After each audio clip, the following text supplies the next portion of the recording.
What does the British Psychological Society say that an assistant psychologist should be doing? What do they say they should not be doing? I am joined once again by Luke Meakin, an assistant psychologist. We are taking a look at the recent guidance put together by the BPS, looking at how to recruit assistant psychologists. It is an invigorating, lively, really interesting and helpful discussion. I hope you find it so useful.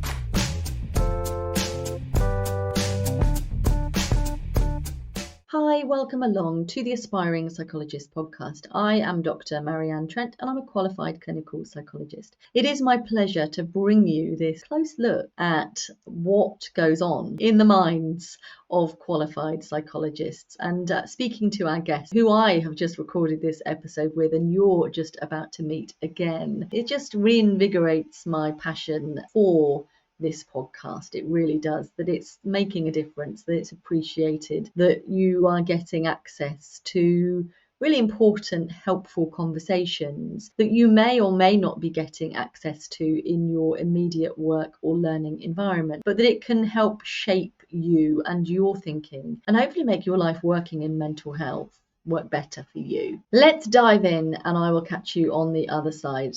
Hi, I just want to welcome back to the podcast Luke Meakin, assistant psychologist. Hi Luke, lovely to have you back. Hi Marianne, thank you for having me back. It's a pleasure to be here again.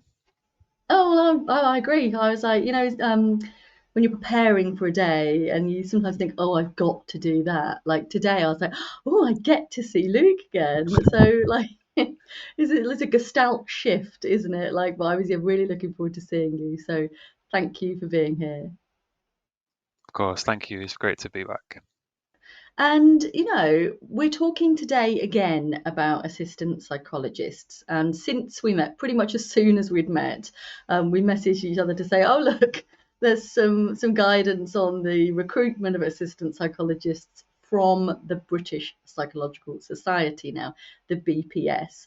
And obviously when we met, for our audience, it was last week. For us, it was pretty much, feels like a lifetime ago, but it was at the start of the summer.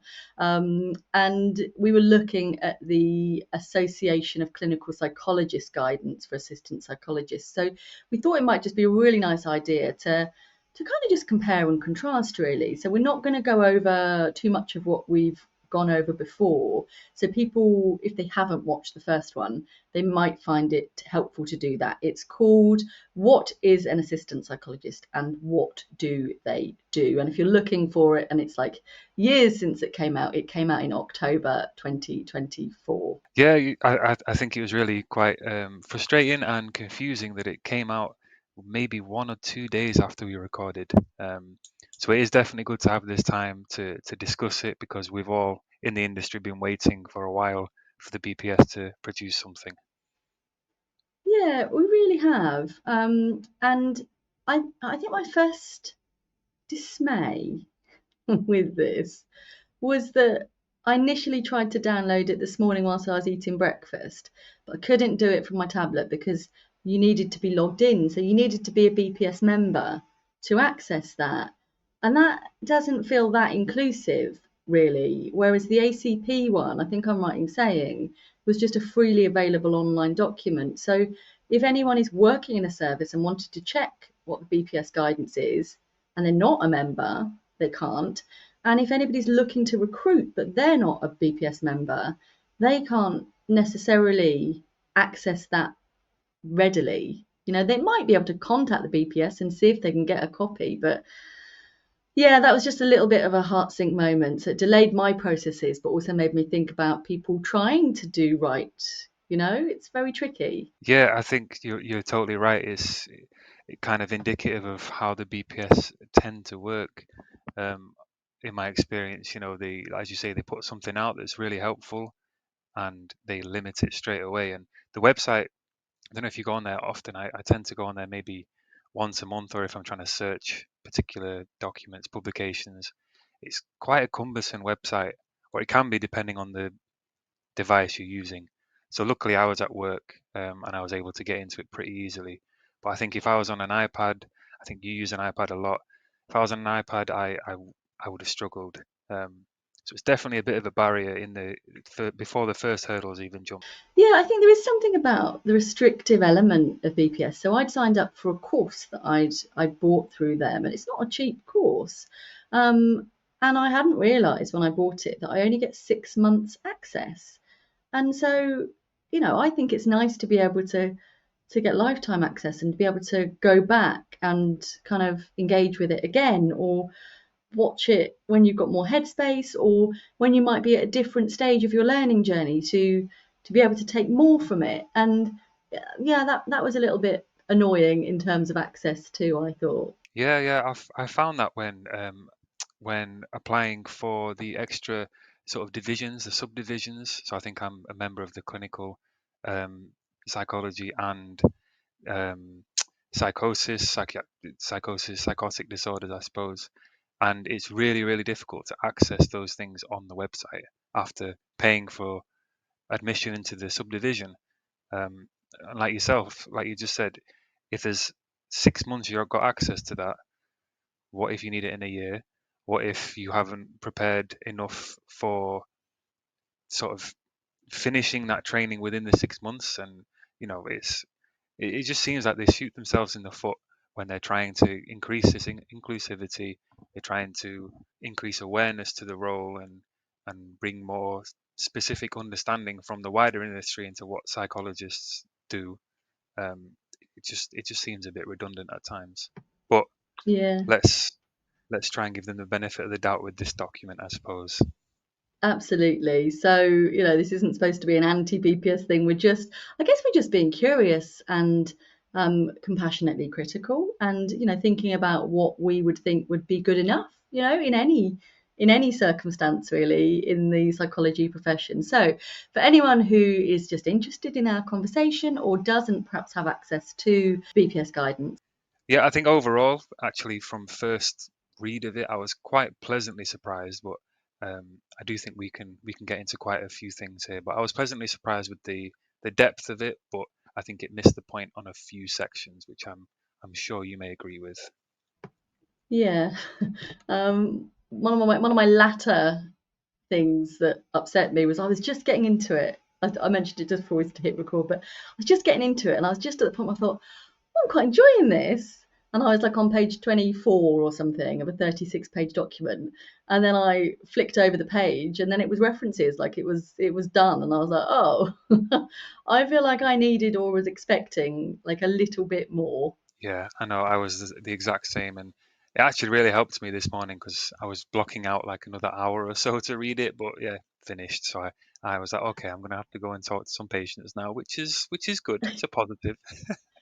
Exactly, though, but when you realise you've got a 36-page document to read, you give that the appropriate time that a document like that requires.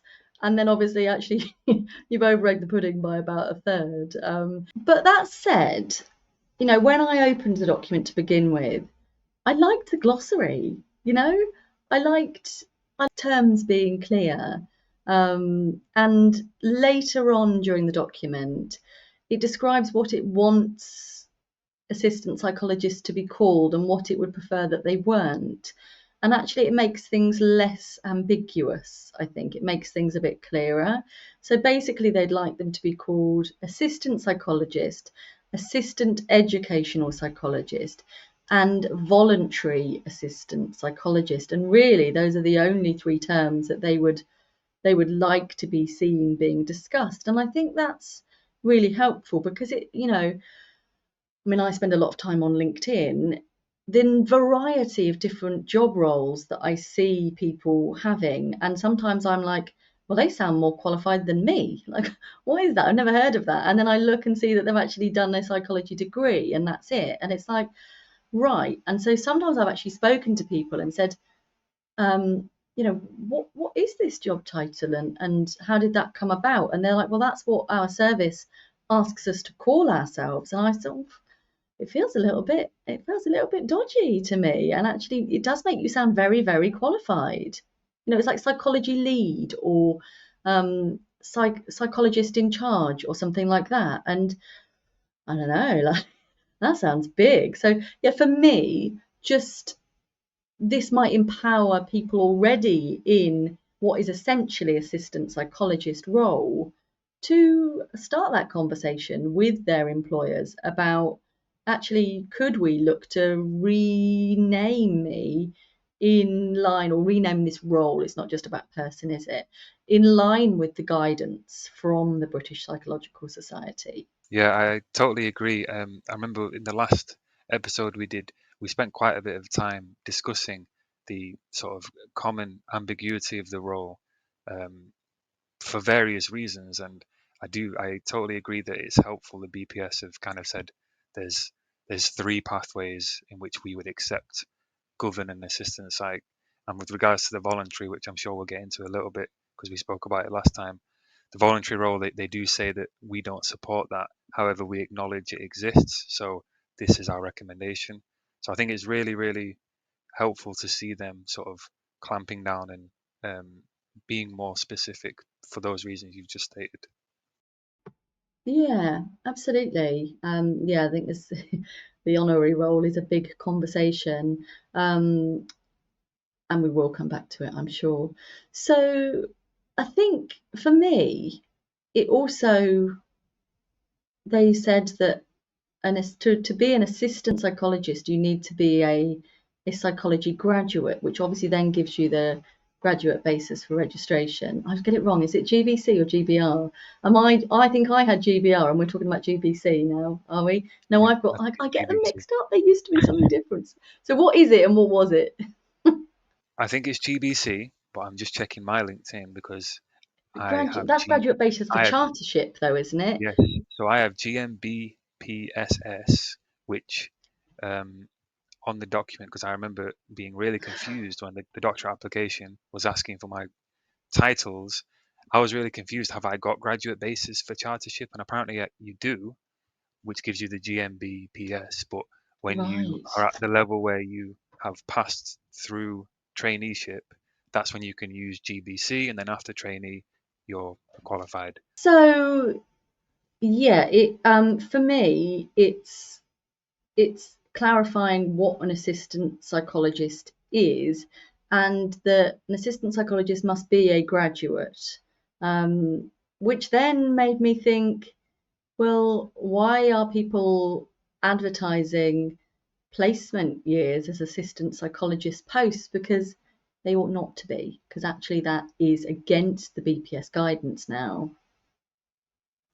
Yeah, like who's leading who? Is it the BPS is supposed to be guiding the industry? And um, I had a really quick look at some of the job applications for assistant psychologists after reading this document, and whilst they're improving, there's still a few things that are not what the BPS have advised in this.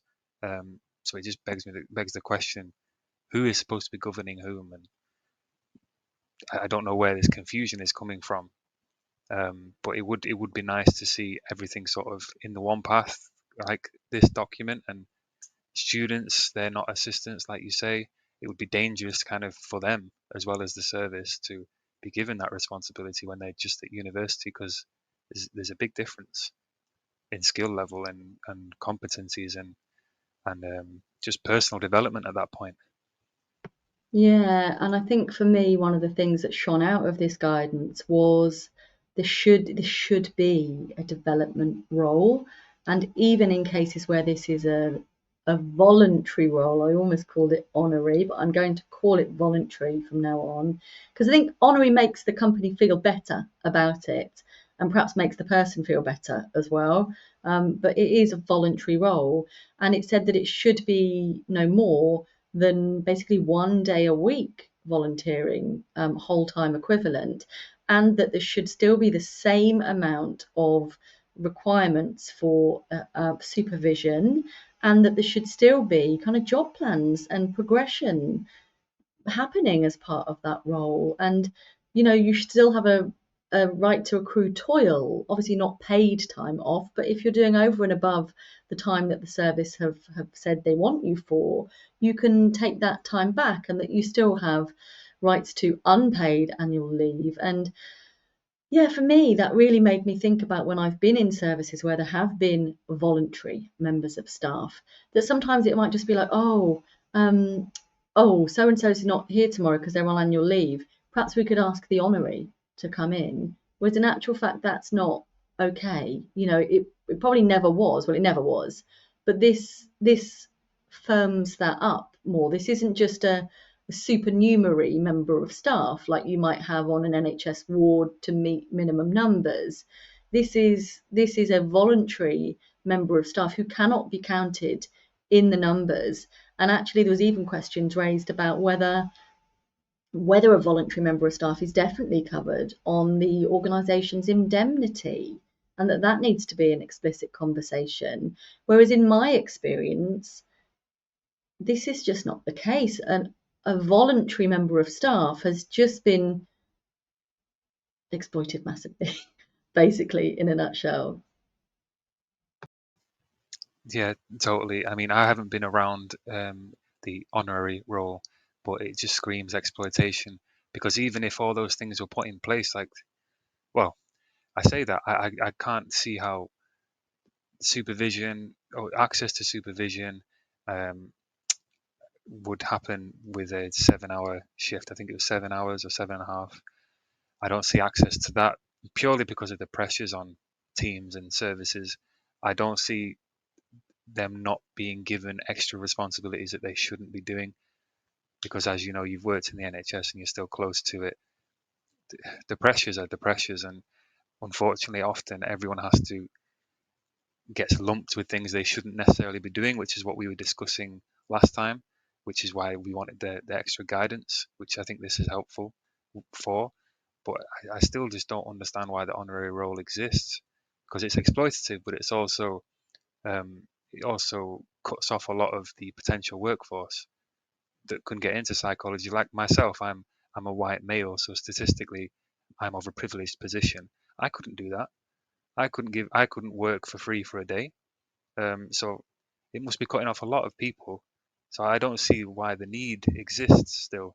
Um, and maybe you know more about that from like a managerial service development point of view, NHS, why it would still continue existing.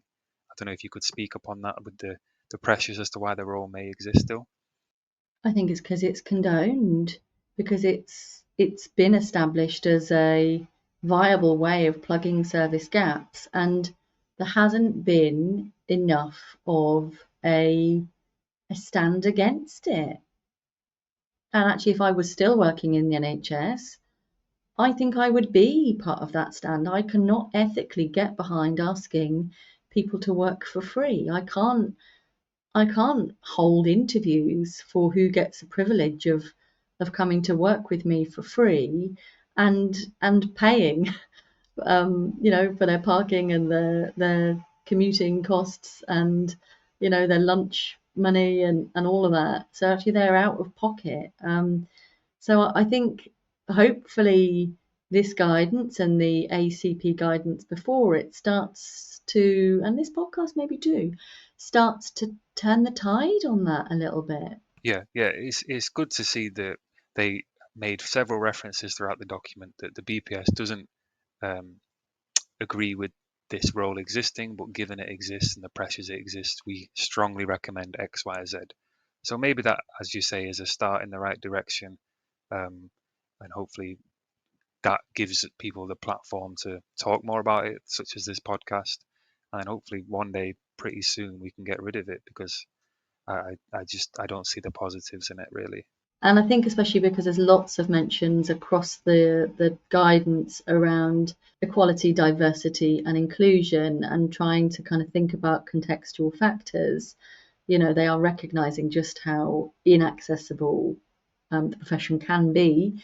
And so to add that further tier of voluntary roles, I was reading it thinking, if I've done a voluntary placement year and I'm legally allowed to say that that was an assistant psychologist post and put that I've worked for 9 months whole time equivalent as an assistant psychologist, I'm going to have a significant advantage in gaining interviews for paid assistant roles.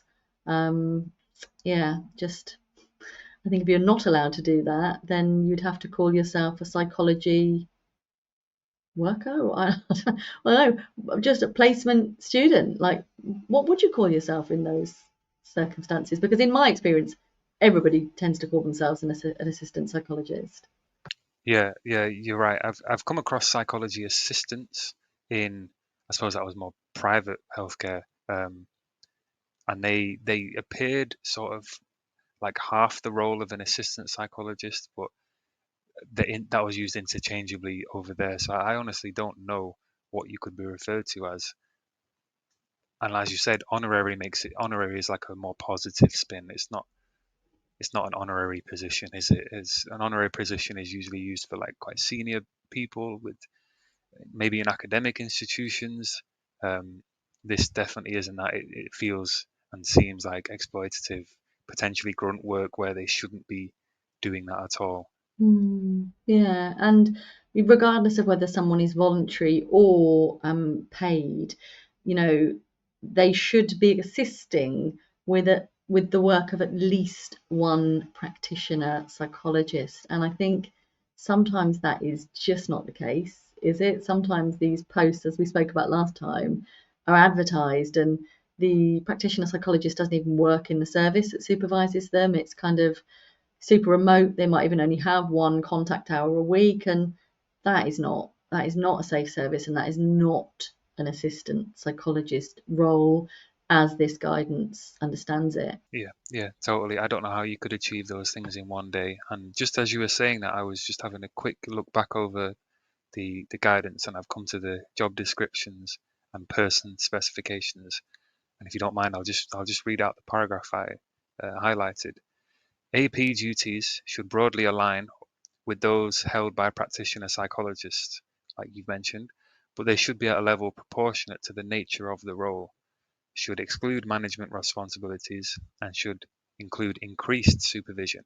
So, right there, that is at odds with the honorary. Um, and at least anecdotally, with people I know who've worked in assistant roles, they haven't achieved that. They should not be asked to take on roles that are significantly distinct from typical practitioner psychologist roles that rotate with or are combined with non psychologist responsibilities, e.g., healthcare assistant roles, which we've kind of just alluded to, that could happen, or are primarily administrative. And then it goes on to recommend physical restraint is not part of the AP job role, which may be a separate conversation, but I think is really helpful to see that there. Absolutely, I'd considered that paragraph as well, and I don't know. For me, if you're working in an inpatient secure facility, restraint is potentially everybody's role. You know, um, it's tricky. I think if there's a core staff of nursing staff available to do it, then that makes most appropriate sense. But if you are there and there is severe harm happening to somebody, you can't really say I'm not doing that because I'm an assistant psychologist, can you? No, I think you're right. Having worked in acute settings, and I'm sure you have yourself been around them, you, you would definitely hope there is a reasonably well-staffed clinical team there. And I suppose it was helpful for me when I came into my current setting, which is adult rehab services. I had similar questions about that because the environment is similar to an acute ward. It's not the same high security, but it's similar in nature, and it kind of made me think of my time on acute wards um, when I was a healthcare assistant, and we would be responding. And the advice was sort of the therapy team, which psychology is included under, shouldn't be responding because it severs that therapeutic relationship or potentially severs, which until that moment I hadn't really thought of that, and I thought that was a great piece of advice um, because we are seen as a bit differently and supposed to kind of add to the assistant psychologist role. We are seen as an extra part of the clinical team, but also a little bit different depending on the population we're working with. We can get a bit closer to them. We have the extra knowledge of the degree, but we also have hopefully supervision from a professional or clinical qualified. And we don't want to damage that therapeutic relationship. However, to your point, if there was absolutely no one else around, yes, I would be expected to help out, and we should. So maybe there could be an asterisk on the document alluding to what we're talking about, sort of emergency situations. Maybe they should be trained in it, and guidance should be sort of let the clinical team respond, nursing team, um, absolute necessary must, risk to self, risk to others. Because I totally agree with your point there. Yeah, lovely. One bit that that made me quite interested, both from a qualified perspective as well as an unqualified perspective, was when they were talking about the fixed term roles, and that ideally they ought to be for a minimum of 12 months. And I was thinking, oh, I've done 6 month roles, I've done 9 month roles, so 12 months obviously would be great, but there also ought to be a minimum 3 months notice of renewals or not renewals. And that made me think, oh, gosh, sometimes I've been like a week away and got the nod that I'm being kept on. Like, so something that makes that a little bit firmer, but also I think empowers people to be able to think, oh, mine is 4 months away. I'll take this to supervision. I'll take this to my management. Um, to discuss this, because wheels do turn very slowly in organizations, but it now gives you that kind of clout behind you to say, or does it? Because would you feel comfortable with saying, I am aware we're 4 months away from the end of my contract, and the BPS guidance does say that we ought to be aware 3 months in advance, or there is that power differential, isn't there? How would you feel about that if you were on a fixed term contract, Luke? Oh, I've been on a fixed term contract like yourself, and I totally agree with you. It was very nice to see that, very pleasant to see it, but also I chuckled a little bit like, oof, wow, big step, because I've been on fixed terms. I'm now luckily on a permanent, which is really nice. But with regards to the example you're giving, approaching your manager, whoever is in control of these things, line manager, hey, contract's running out in so many months. Can we discuss X, Y, Z? And I've had those conversations. It's like, yeah, we'll get back to it. Things will be okay. Time creeps on. You have the conversation again. Yeah, things are going well. And then I know similar people have had similar experiences to me, and some of them have actually told me they've gone back to their supervisors who said, yes, we're going to extend. And then they were told, no, we're not going to extend. And it's like, okay, I've got a month to find a job, if that, which, as you know yourself, and as everyone listening will probably know, things move quite slowly with the job applications and getting through references and such. So I think it'd be really helpful to be able to take this to whoever's in charge and say, look, I know you're busy, I know things are up in the air, but we have to have we have to have awareness, we have to have knowledge, notice 3 months before. So really, really good to see. Yeah, because this is rent, this is mortgage, this is childcare, this is supermarket bills, this is being able to pay your car bills. Like, these are people's lives, and I think once you get qualified and perhaps get a little bit further removed from the kind of aspiring psychologist angle, it's easier to forget that, I think. Yeah, that makes total sense, and that's what we're all after, I suppose. But that kind of goes hand in hand with having to put up with this in the first few years, and certain things we have to put up with that, and are probably just like outdated habits, which and behaviors which we could easily do away with. So it's good to see this. Yeah, it really is. And it really made me think about when I've done supervision for people, because I actually have always thought that I needed to kind of countersign everybody's notes, because they didn't yet have clinical responsibility. But this guidance um, really suggests that so long as the general standard of notes is being adhered to, that's no longer necessarily enforceable. Obviously, someone was concerned about the standard of notes, they may still choose to do that, and you might get someone who is a bit of a control freak asking for that to happen.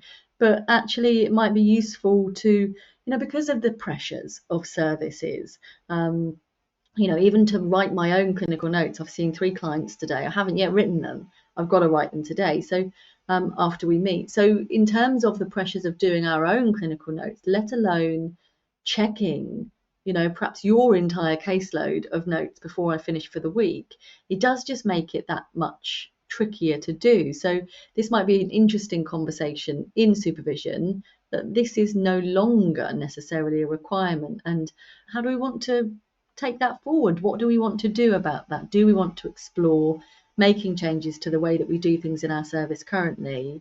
Yeah, I was really surprised with that because, like you, I was under the impression everything had to be countersigned by a qualified.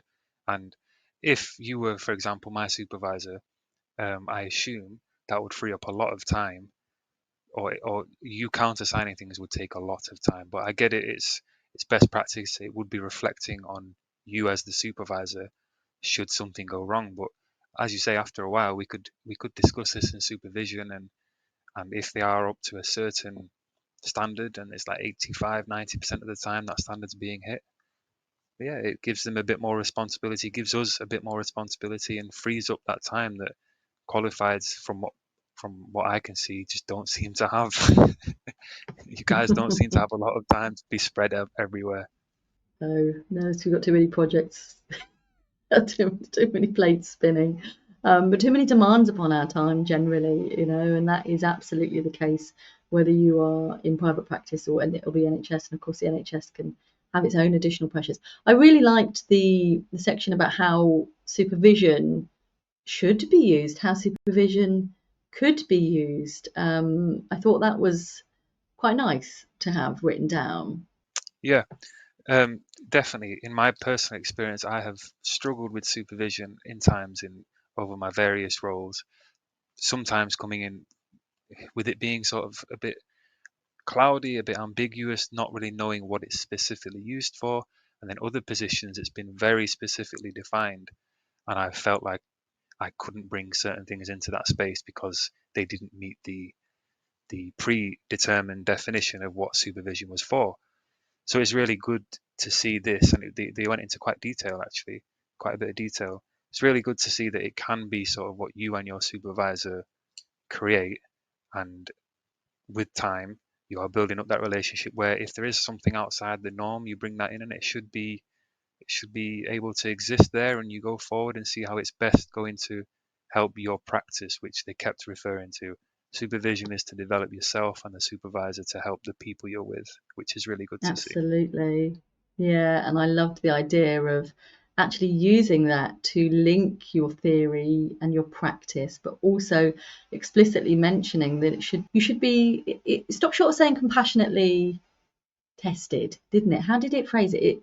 Um, let me look that up. And I liked the idea that it said that supervision could be used to offer APs intellectual challenge enabling reflection, which for me sounds like it's a compassionate challenge as well. It's not like we're trying to catch you out. We're trying to help you grow and develop from a respectful stance. So supervision shouldn't feel like you're being found to be lacking. Like it should be, you should hopefully be in your window of tolerance. And well, yeah, yes, you should. Let's say that in supervision you should be within your window of tolerance. Let's go there, Luke. Well, I'm certainly saying that, and that it shouldn't feel like you are being grilled. That's not the intellectual challenge we're looking for. Like it's yeah, something to help transform you. So that's even what they say: transformational learning and psychological support. Um, not not just that it's, what do you know? Tell us what you know. Yeah, yeah, I like the window of tolerance. That's really helpful. I tend to use that a lot when I'm talking to um, service users. I think it also mentioned, I can't find it right now, but it mentioned the zones of proximal development, which is something I tend to think of as well. It's very constructive. It's through the relationship, um, supervisor and the supervisee. This is where you can get to with the right constructive feedback. Supervision is going to help you get there. It might be uncomfortable at times, but that's what I, as a supervisor, I'm here to help contain that. And if you're struggling, you come to me. We'll figure it out together. It's a joint relationship, and it's building upon what I gather. Those those foundational elements of what make a psychologist. Because like yourself, when you are qualified, you're going to be plopped in a team or in a service or run your own thing, and you're going to have to be able to support staff at the same time as service users, patients. So it's really good to have these challenges in a safe space, which I suppose is the Yeah. compassionate side of things. Absolutely, and it should be safe. And as I was hearing you talk, I was thinking, oh, Luke's going to be a really lovely supervisor when you're qualified. Like, because it should almost feel like a nurturing, not parental, but that kind of supportive relationship. It should be a little bit like, get behind me, I've got you. Like, if they want you, they're coming through me first. So that you can't be asked to do everything by everybody, and nor can you be criticized or got at. Like, there should feel like there's someone on your team and kind of on your side, and yeah, that is all about looking out for you. But the training strategies you mentioned, I'm glad you mentioned that. That was page 15. I'm glad you mentioned that. So that's the use of zone of proximal development theory within supervisor supported learning, which is Beinart and Cloesy 2017. And when I read that, I was like, yeah, the use of the zone of proximal development theory. And so it's okay, like, even at my age and stage of my career, to be like, yeah, don't really know what that is, but you've sort of gone into what that is as well. So thank you for covering that for our audience, Luke. I'm sure you remember it. I think it was Vygotsky, if that rings a bell. Um, it's essentially you work at the boundary, the edge of your ability, and if you are able to work at the boundary or the edge, then you will make, with the right guidance, you will make that leap. Whereas if there is too much of a leap, say your supervisor is very, very senior, for example, and you're very, very new, that gap is too big, it's too much of a gulf. You can't access that next zone or the next ring. That's how I I, viewed it anyway. I I think see. So that's it's not correct. being too overstretched. It's what is realistic as a next step. Just outside of your comfort zone, exactly. Yeah, okay. Just we had to take a little bit of a break in between the first half of that reply and my second half, because my little boy just got back from summer school, and he came brandishing a certificate which I can't show you because it's got the name of the school on, but he said, I've got an award for genuine integrity. And what was it you said? It was so genuine integrity is one of the school values, and it means to do nice things for other people even when there's no one looking to praise you. Okay. So I don't know if you heard that, but it's one of the school values is integrity. But actually, this award is for doing nice things for people or doing the right thing even when nobody's looking. And I was like, gosh, isn't that what we do in the psychology world, and isn't that what we are asking for in our assistant psychologist roles as well? And he's celebrating now. He's kind of it's like he's scored a goal, but that matters, doesn't it? Yeah, that's brilliant. First, I'd say congratulations, well done. He's clearly getting that from his mother, potentially father as well. I don't know, but I know he's getting it from you. But yeah, it's really poignant message, and much of our work will be sort of behind the scenes. I'm in a tiny, small office right now on the edge of a ward, just myself, and many assistants and qualifieds will know.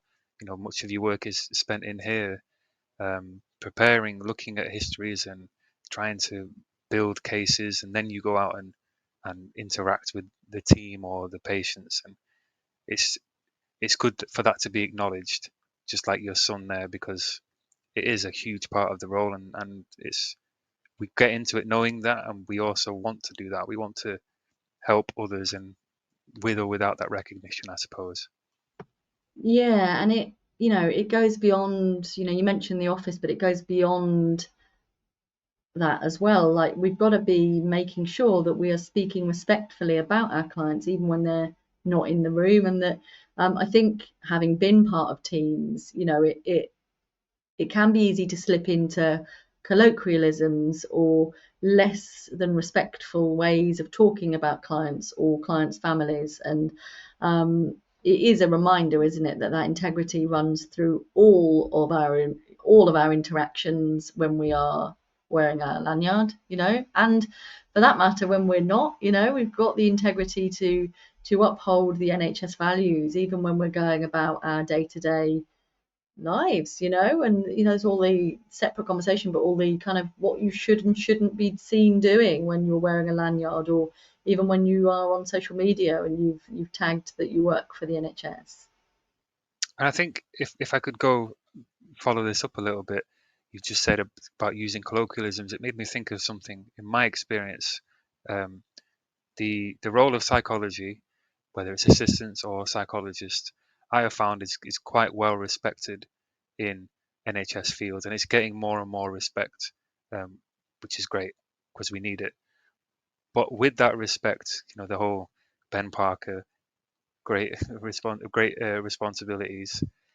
With great power comes responsibility, and so forth. And with all that respect we are given, we should remember to do the things you've just mentioned, to uphold the values, to uphold the ethics that we do so believe in, that are all sort of embodied in everything we are doing to try and help others.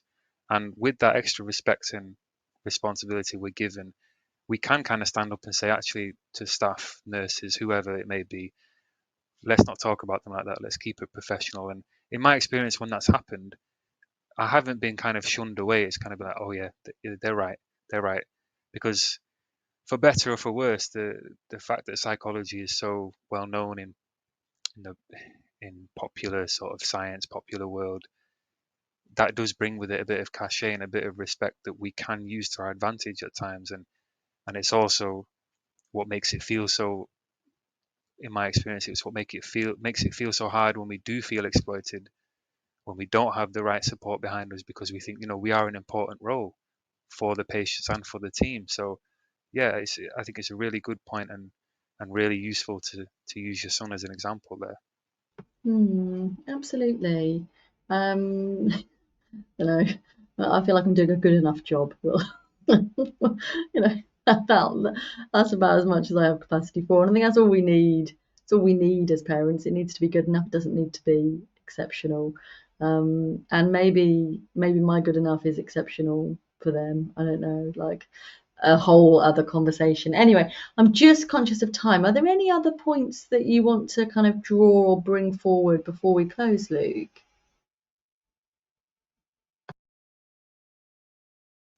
I suppose just from the guidance, it it mentioned reflective practice, and I would have liked to seen a bit more about that because it is so huge in our discipline. So it's good that it's there, but they went in quite detail with regards to supervision, which I was really pleasantly surprised with, but they didn't leave much for reflection or reflexive practice and the difference between those two things. So that would be a gripe of mine that maybe they could increase or improve in the future. Yeah, it felt like it had been dropped in as a buzz phrase, but there wasn't much legwork put into what that looks like. And I think it would have been really nice to have, I don't know, some case study examples about what is good practice and what isn't good practice, and what are your options if you find yourself in X, Y, and Z. But this is very much a recruitment document. It's not necessarily hugely useful for someone that happens to find themselves in that role. True, but I still think that's a great idea actually, because even for recruitment teams, it would be good to see what is an intermediate or medium example and what is a bad example for recruitment and for the actual people trying to get the job. So I think that's a great idea, and maybe someone's listening to this and they'll take your idea forward. I hope they do. Or maybe I'll just do it. Like, that's also an option. Just before we finished, I realised that we haven't covered what much of the guidance has been put together from, and it's from a relatively smallish research study done by the BPS, where they sampled people who identify as assistant psychologists who are British Psychological Society members, and the number of respondents for that was 337, so 337.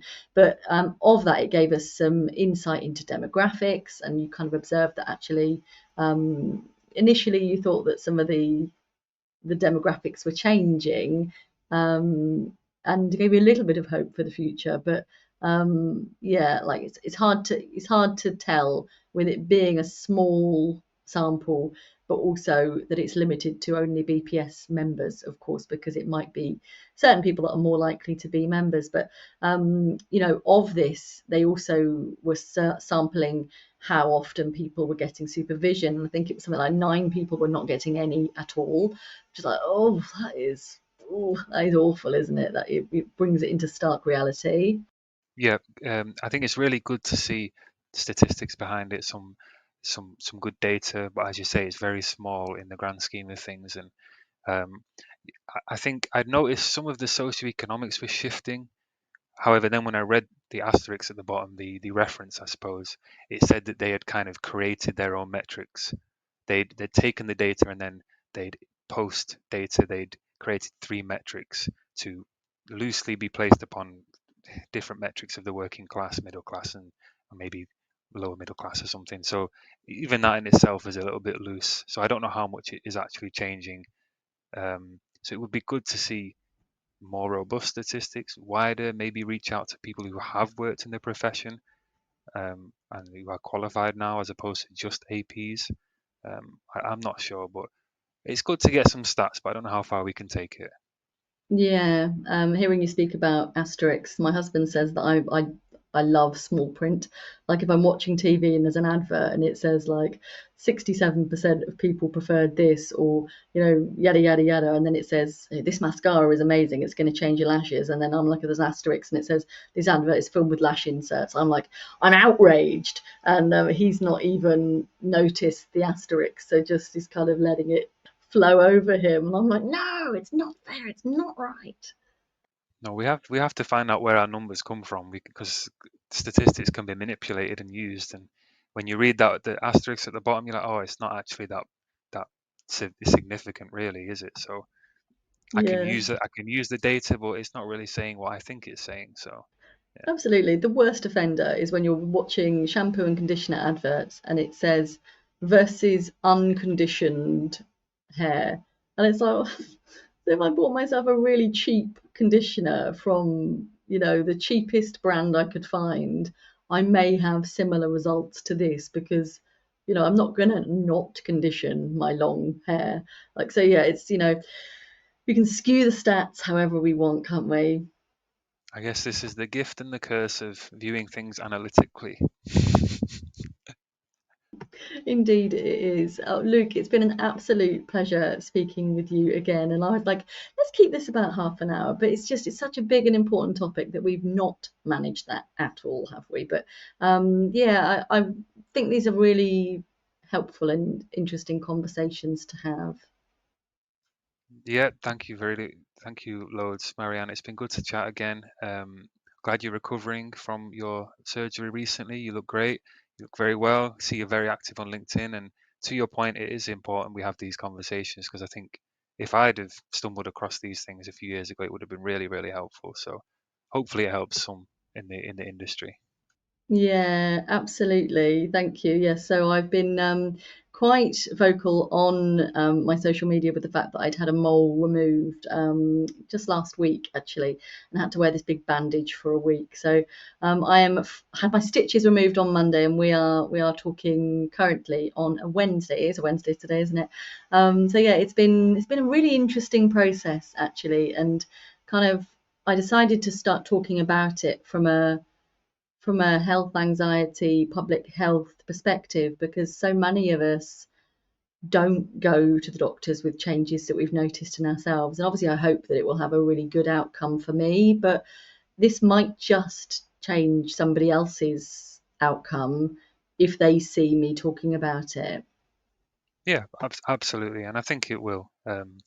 Because I've been in similar positions where I've had sort of surgeries for health reasons, and I've tried to cover certain things up, and if I'd just thought, oh, it doesn't really matter that much. I'm healthy. I'm trying my best, and that is what you're trying to do, which is really important.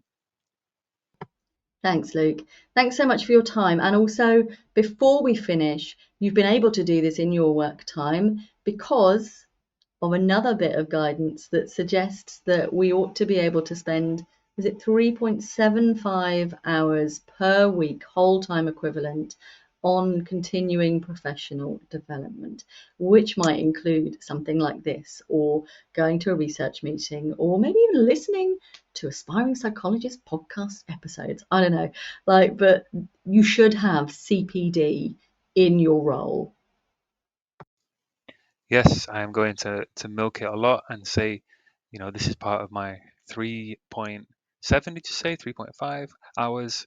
Yeah, I think it And was the other hour and a half, 3.75 hours, I think, 0.7. whole time equivalent, I think. The other hour or so, I will be listening to the Aspiring Psychologist podcast. Oh, thank you very much. I'd say other podcasts are available, but I don't really know that they are. Thanks so much for your time, Luke, and please don't be a stranger and let me know if I can help with anything in future. Thank you, Marianne. Yes, I will do, definitely. Who knows? Hopefully, be back on one day. For the next stage of your journey, that would be marvellous. Thank you. Thanks, Luke. Thank you once again to our guest, Luke Meakin. What an absolute pleasure it is to speak with him. If you haven't yet caught our previous episodes, it's episode 148, wherever you get your podcasts, or as I said, on YouTube, it is the one that was launched in October called What is an Assistant Psychologist and What Do They Do? If you don't already subscribe to the channel, please do take a moment to do so. If you don't already follow the show on your podcast platform of choice, please do. It's the kindest thing you can do for free for any podcaster. Please do take a moment to rate and review if you are listening on Apple Podcasts, and on Spotify you can rate as well. Come and let me know what you think to this episode on the free Facebook group, The Aspiring Psychologist Community with Dr. Marianne Trent. Do consider whether the books, The Aspiring Psychologist Collective and The Clinical Psychologist Collective, might be really useful for your journey, and they do get beautiful reviews. If it's your time and you're ready for the next step and you love conversations like this and you love getting to know qualified psychologists that can help you with the next step of your journey, please do consider checking out the Aspiring Psychologist membership, which you can join from just £30 a month with no minimum term. The next episode of this podcast will be available from 10 a.m. on Saturdays on YouTube and from 6 a.m. on Mondays, wherever you get your podcast. Thank you so much for being part of my life.